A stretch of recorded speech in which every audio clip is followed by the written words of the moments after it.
Hello guys, baka meron kayong kakilalang candidate na pwede nating alokin itong candidate mobile app. So, this is presented by IT Geno Technologies. Ang general concept niya is to develop and promote the development and promotion of a mobile app for the candidate. Its function is to gather members' data, voters' data, and carry information to voters, statistics, surveys, and campaign event invitations. So, bakit mobile app? For faster distribution through link or QR code versus naman doon sa mga flyers and brochures. So, pwede pa rin sila gumawa ng mga posters, pero QR code na lang ang nakalagay. Next is directly installed on their phone and can be viewed or reviewed anytime. So, kapag naka-install na sa phone ng voter, pwede niya i-review kahit nakahiga siya bago siya matulog or any time of the day. Independent or organic registration, hindi lang sila basta-basta sinali. Sila yung independently nag-scan ng QR code at nag-register ng kanilang account. At the same time, it's a direct communication tool for candidate to voters. And useful data management. Candidate information. So, yung mobile app will contain candidate information. Yung information, meron siyang orientation on how to use the app. Candidate info, background ng candidate, profile ng candidate, lalagay natin dyan. Tapos mga accomplishments. Kung nasa executive siya, meron siya mga projects, pwede niya ilagay dyan. Or kung nasa legislative siya, yung mga laws na pinasa niya, nandyan natin lalagay. So, sustaining voters, paano natin sila sustain to use the app? Number one, we can conduct weekly surveys. Tatanong tayo sa kanila ng mga questionnaires. Tapos, it's either about them or about their lifestyle or about yung status nila sa buhay.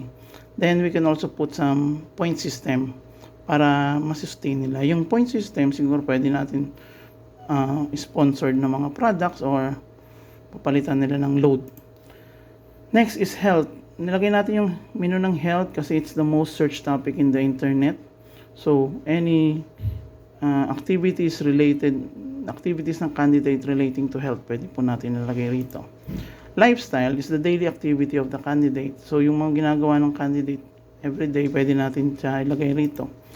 Events, special gatherings or campaigns, event, schedules, inviting the voters through special digital ID pass. So, kapag may mga events, pwede tayong mag-generate ng digital ID pass. Kunyari, kung sino yung may mobile app, meron siyang libreng snacks, or lalo na yung mga volunteers natin, meron silang special digital ID pass. So, another importance ng candidate mobile app na to is yung voter data analytics. So, makukuha natin yung demographics, age, sex, status, and other information ng voters, maaaring through registration or sa mga surveys na gagawin natin. Geolocation. The mobile app has a locator. So, yung mga users nito will approve. If they are approving na the app will see their location. At the same time, yung mga survey results, mapping ng area for those using the app. We can also use this for volunteer management. So, yung mga task management, yung easy distribution of tasks, so may special panel yung mga volunteers, pag doon nilalagay yung kanilang mga trabaho.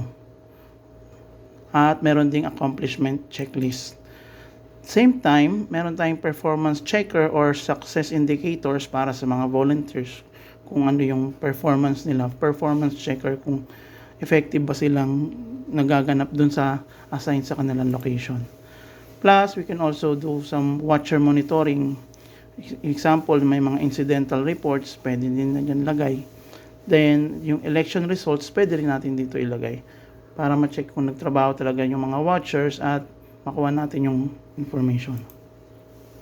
The main agenda of this candidate mobile app is to get the user mobile numbers and email for information dissemination, personal greetings, event invitation, and campaign messaging to text blast or email blast.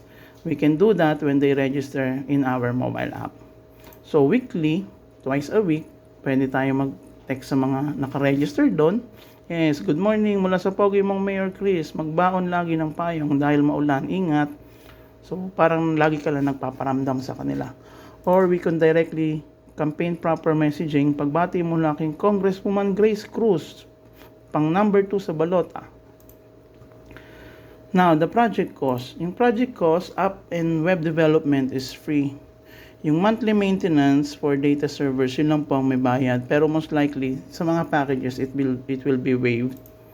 Email blast, yung pwede tayong mag-send ng email sa kanila, it would be free. Ang may costing lang tayo is the text blast packages. So, ano ba yung mga text blast packages natin? If we are targeting people 300,000 to 500,000, syempre, we still have to consider the 10% rule. Sa lahat ng magre-register sa iyo, hindi lahat yan agad sasang-ayon sa iyo. Okay? We can send SMS to them weekly, so yung SMS requirement natin is up to 1 million SMS. Kung yung package na to is from October to July, nilagyan natin ng after election SMS din para kapag mag-thank you tayo sa kanila through SMS text din. So that would be up to 10 million SMS ang requirement. So yung SMS package dito is binibigay lang for only 350,000 pesos. So if you are targeting higher people, 500,000 to 1 million, ang SMS package is 500,000. And if you are targeting 1 million to 3 million, ang SMS package is 2 million. Unlimited, actually parang unlimited text na po siya. Pero we will still follow the fair use policies of our telcos. At may disclaimer tayo, depende rin yan sa number of users na naka-register na. So kung 1 month, 2 months, hindi mo pa nare-reach yung maximum, so 20,000 pa lang or 50,000 pa lang nag-register, hindi rin na ma-maximize. So kung mas mabilis natin ma-register yung mga tao, mas ma-maximize natin yung SMS blast. Well then, yun lang po. Thank you.